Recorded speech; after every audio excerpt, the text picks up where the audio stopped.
झारखंड के दिसोम गुरु कहलाने वाले शिबू सोरेन आज अपना 81वां जन्मदिन मनाएंगे। आज वे 81 साल के हो गए हैं। पहले शिबू सोरेन के जीवन की बात करेंगे तो बचपन का जो उनका जीवन था काफी कठिनाइयों से भरा हुआ था। कम उम्र में वे अपने पिता को खो दिए। उस समय पे समाज में सूदखोरी का एक बहुत बड़ा प्रथा चल रहा था और वही सूदखोरों ने शिबू सोरेन के पिता की हत्या भी की थी। प्रारंभिक में वे अपनी स्कूली शिक्षा जो थे गांव से ही किए। कुछ समय के बाद वे पढ़ाई को छोड़ दिए और उसके मन में सबसे बड़ा जो सवाल आया कि इन समस्याओं से कैसे हम लोग लड़ेंगे, इन समस्याओं से लोगों को कैसे निजात दिलाएंगे। इसके खिलाफ उन्होंने एक मुहिम चलाना शुरू कर दिया और आदिवासी संगठन को एकत्रित करना शुरू कर दिया और सूदखोरी के खिलाफ एक जंग का ऐलान कर दिया।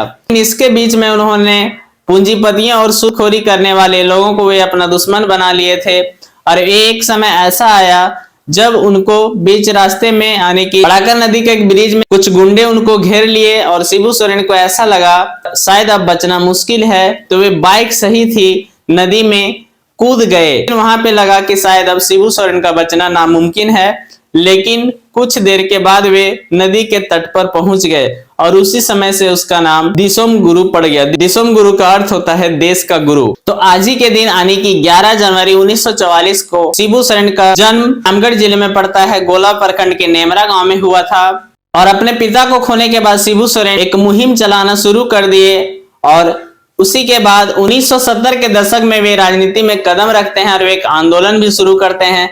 साथ ही साथ में अलग राज्य झारखंड राज्य की मांग के लिए अपनी पार्टी जेएमएम का स्थापना करते हैं। 1972 में जेएमएम पार्टी की स्थापना करते हैं और 1980 से वे दुमका लोकसभा चुनाव लड़ते हैं और वे पहली बार सांसद बनते हैं। वहीं 1985 में जामा से विधानसभा का चुनाव लड़ते हैं और वे विधायक भी बनते हैं और फिर उसके बाद 1989 से दुमका से दोबारा सांसद बनते हैं और झारखंड राज्य की मांग जो थी वो लगभग 1972 से शुरू हो चुकी थी और अंततः 2000 में आकर यह मांग पूरी होती है और 15 नवंबर को एक अलग राज्य यानी कि बिहार से अलग होकर झारखंड की स्थापना होती है। शिबू सोरेन अब तक 3 बार सीएम पद की शपथ ले चुके हैं, लेकिन दुर्भाग्यवश 10 महीने ही सत्ता में रहे हैं। पहली बार वे 2005 में सीएम बने और केवल उस समय 10 दिनों के लिए बने। चूंकि अपना वे बहुमत साबित नहीं कर सके और इसलिए उसे अपने पद से इस्तीफा देना पड़ा। 2008 में पुनः दूसरी बार सीएम पद की शपथ लेते हैं, लेकिन उस समय भी केवल 5 महीने के लिए ही बनते हैं, चूंकि वे उस समय विधायक के पद में नहीं रहते हैं और तमाड़ से उपचुनाव लड़ते हैं जिसमें राजा पीटर से वे लगभग 9000 वोट से हार जाते हैं, जिसके चलते उन्हें पुनः मुख्यमंत्री के पद से इस्तीफा देना पड़ता है और पुनः तीसरी बार 2009 में तीसरी बार मुख्यमंत्री बन के आते हैं और उस समय भी वे ज्यादा दिनों तक नहीं रहते हैं। लगभग 5 महीने में ही उनको पुनः मुख्यमंत्री के पद से त्याग देना पड़ता है। 2014 में वे पुनः सांसद का चुनाव लड़ते हैं और जीत भी जाते हैं और 2020 में वे